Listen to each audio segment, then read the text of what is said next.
What's good, ladies and gentlemen? Welcome back to the channel. I'm LotusAsakura, the one who never knows best, and today I've got some very exciting news. Now, I know this might be slightly disappointing for some of you, but personally, I'm hyped because it's not only just about the thing that got announced, but it's also about everything that's in store, everything that this could mean, everything that's potentially to come with this game. So, okay, let me compose myself.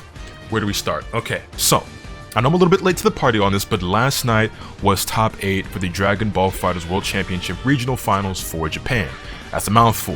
However, at the end of this tournament, much to the surprise of everyone, including myself, because I did not see this coming whatsoever, Bandai decided to give us a little bit of an announcement, a bit of a teaser, if you will, and they teased that a new DLC character will be coming to Dragon Ball FighterZ, and that DLC character is Android 21 on the lab coat. Now, look, listen here.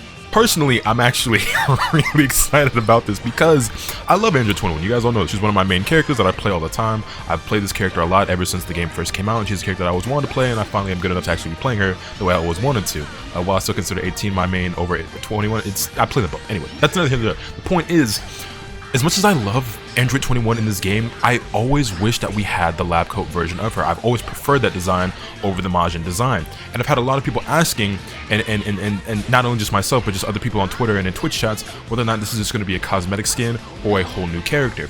And I mean, we don't have necessarily concrete confirmation on this, but I think we can safely assume and probably conclude that this is a brand new character, just because of the way that they presented it, just, you know, with the parentheses and the lab coat or whatever, and also just because if you think about it, it has to be, because I mean, unless they're gonna give her a flesh-colored tail, which I highly doubt, Android 21 is definitely gonna be a new character that's not for her Majin counterpart. You know, it's the same way how we have like Gogeta with SSGSS in the parentheses, or Goku SSGSS in the parentheses, you know, Vegeta SSGSS.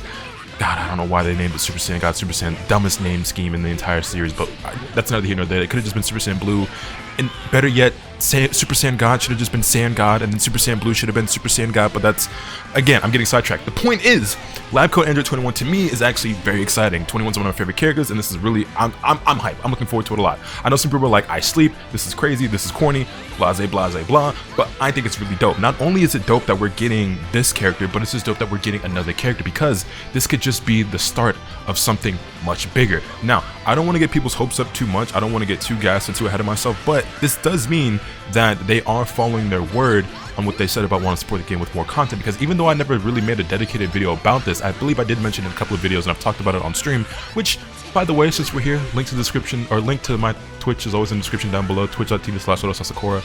I stream all the time, mostly Dragon Ball FighterZ, but also Genshin Impact. I'm going to start streaming Guilty Gear Strive again, trying out different betas for games that come along and what have you, and yeah, but anyway, getting back to it, in an interview I want to say a month or two ago, I don't actually know if it was Haruki-san herself or somebody else, I never did get confirmation on that, but they said that they wanted to continue to support the game with content that players and fans would love and enjoy. And we did not get any more information, there was no follow-up, it was super vague, and that was all there was to it. But when they say more content, more updates, that, you know, to me that says, you know, stages or characters or costumes or something of the like, right? And you know, a lot of people, they call what we currently have in Dragon Ball FighterZ Season 4. But I don't agree with that. And again, not everybody calls that. Most of us, I believe, we call it Season 3.5. But if we're being serious, it's really just still Season 3. Like, if we're just looking at it objectively, I would say this is still Season 3. I myself call it Season 3.5 or 3.5 all the time. But I definitely don't think this is a Season 4.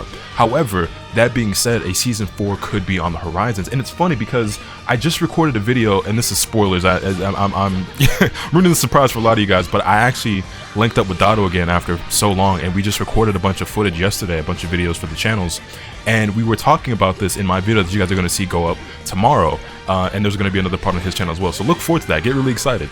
But yeah, we were talking about, you know, the potential for DLC and more content, what our expectations were and everything of that nature, and neither of us really saw this coming. I mean, I thought that there would be definitely a chance of more content coming to the game, and there being some sort of announcement at the end of the World Championships, which are happening sometime in, I believe, the end of January or sometime in February of next year, so just a month or two away. But I did not see any sort of announcement or teaser coming from the end of the Japan top 8, although I guess it makes sense, because usually if they are going to do something like that, they do save it for Japan and what have you, so I'm not really, I shouldn't be as surprised as I am. But that aside, this could mean so many things, right? So I know that just the announcement itself of the character is one thing, but I actually want to talk about what this could mean, my hopes, dreams, expectations, everything of that nature, and also talk a bit more about DLC and everything of that, like, because I'm sure you guys have a lot of questions, and I want to talk about as many things as I can that are off the top of my head right now. And also, if you have any questions, comments, concerns, or thoughts that you want to drop, feel free to leave those in the comment section down below, because I'd love to hear what you guys think about all of this and how excited you are and everything like that. And also, by the way, while we're at it, be sure to smash the like button, because it's free, it don't cost your boy nothing, but it helps me out a lot, you know what I'm saying? But anyway, so that being said, so DLC, do I think there's going to be more characters for Dragon Ball FighterZ? And my answer to that is yes, I really hope so, especially with the announcement of Android 21. Now, I know for a lot of people that's a bit of a lackluster announcement, and a lot of people aren't going to be too excited about that, and I've even seen more people than ever hating on Android 21 as a character because she's top tier right now. And also, let me take a deep breath, slow down right now. I'm really excited. I'm talking a mile a minute. Y'all know how I get. But anyway, I've seen more people than ever hating on Android 21, so if this, you know, is a bit of a downer for some people, I'm not surprised, because I know there's a ton of DLC characters other people want to see. That being said, since we're on the subject of DLC characters, if I could pick any characters to be added to the game, who would some of my top picks be? This is a question I get asked pretty much every single day, even though I've talked about it time and time again. Maybe I should have just made a dedicated video for it, because I don't believe I ever did, ever since Season 3, you know, has kind of, you know, been out for a while.